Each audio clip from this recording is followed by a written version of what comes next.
اوس کله چې مونږ باندې ودرېږو نو دغه مختلفې خبرې دي، څوک چرته به ګوري، څوک چرته به ګوري، په مانځ کې یو طرف بل طرف ته کتل دا ناروا دي، دې باندې مونږ خرابېږي.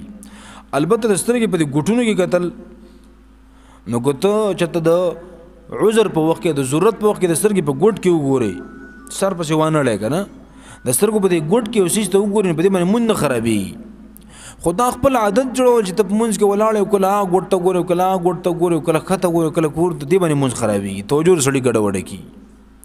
د نبي علیه صلات وسلام طریقه څه وه؟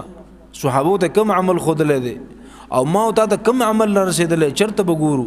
نو په هغې ته د بیهقي روایت پیش کوم د انس بن مالک رضی الله تعالی عنه وایي نبي علیه صلات وسلام ما ته وفرمیل چې انسه اجعل بصرک حیث تسجد، او د پیغمبر علیه السلام خادم و که نه د نبی علیه السلام نه به دین زده کوو. ویل زه په مونځ کې ولاړم یو طرف بل طرف ته مې کتل، ویل نبی علیه السلام ما ته ویل چې انسه چې په کوم ځای باندې سجده لګې نو هلته ګوره. نو هر چا ته د خپلې سجدې ځای معلوم وي چې سجده په کوم ځای کې لګو. نو ته چې کله په مونځ باندې ودرېږې نو خپو ته مه ګوره.